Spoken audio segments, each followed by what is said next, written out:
Sa isang malayong kaharian na tinatawag na Luminara, may isang hari na nagngangalang Haring Alaric. Siya ay kilala sa kanyang kabutihan at karunungan.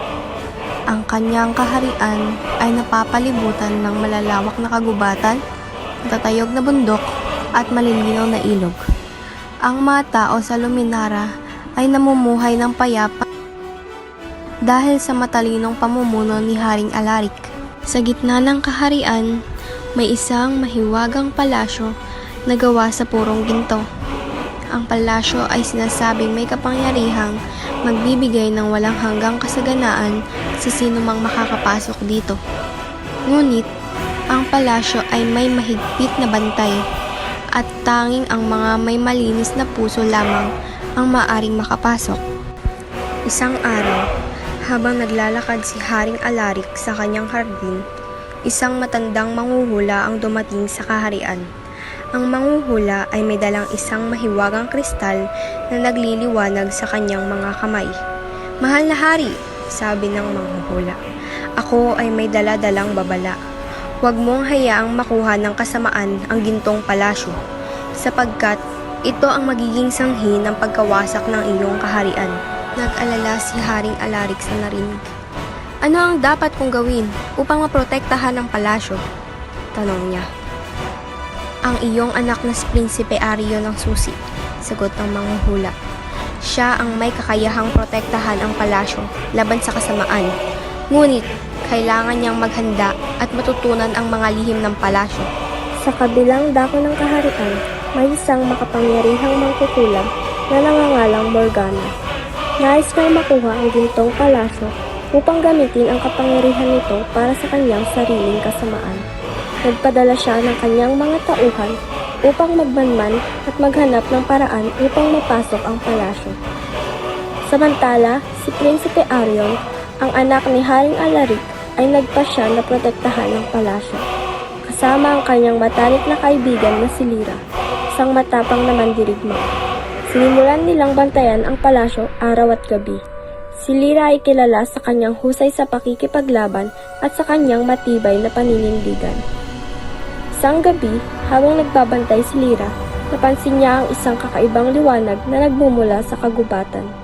Sinundan niya ito at natagpuan ng isang mahiwagang nilalang na nangangalang Elara.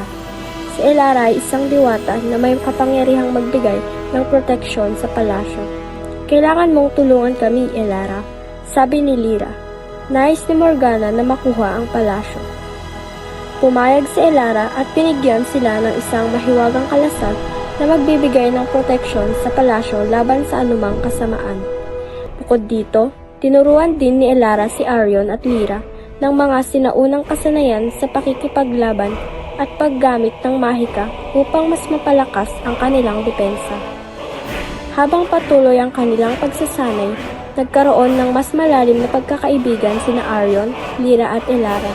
Naging mas matatag ang kanilang samahan at nagkaroon sila ng tiwala sa isa't isa. Isang araw, habang nag-iensayo sila sa kagubatan, biglang lumitaw ang isang grupo ng mga halimaw na ipinadala ni Morgana. Agad na lumaban sina Arion, Lyra at Elara. Sa tulong ng kanilang bagong natutunan, nagawa nilang talunin ang mga halimaw at maprotektahan ng palasyo. Sa kabila ng kanilang mga paghahanda, nagtagumpay si Morgana na makapasok sa palasyo gamit ang kanyang mga itim na mahika. Isang matinding laban ang naganap sa loob ng palasyo. Si Prinsipe Arion, Lyra at Elara ay nagkaisa upang labanan si Morgana. "Hindi mo makukuha ang palasyo, Morgana!" sigaw ni Arion habang nakikipaglaban. Ngunit si Morgana ay masyadong makapangyarihan. Sa huling sandali, ginamit ni Elara ang kanyang natitirang kapangyarihan upang magbigay ng isang huling proteksyon sa palasyo. "Ito na ang huling pagkakataon," sabi ni Elara. "Gamitin mo ito ng tama, Arion." Sa tulong ng mahiwagang kalasag, nagawa ni Arion na talunin si Morgana at ibalik ang kapayapaan sa kaharian. Ngunit, sa kanilang tagumpay, si Elara ay naubusan ng kapangyarihan at naglaho sa hangin. "Salamat, Elara," sabi ni Arion habang lumuluha. "Hindi namin magagawa ito kung wala ka." Matapos ang labanan, Nagpasalamat si Haring Alaric kay Elara at sa kanyang anak na si Arion. Ang inyong katapangan at kabutihan ang nagligtas sa ating kaharian, sabi ng hari. Hindi namin makakalimutan ang sakripisyo ni Elara. Mula noon, ang gintong palasyo ay naging simbolo ng katapangan at kabutihan.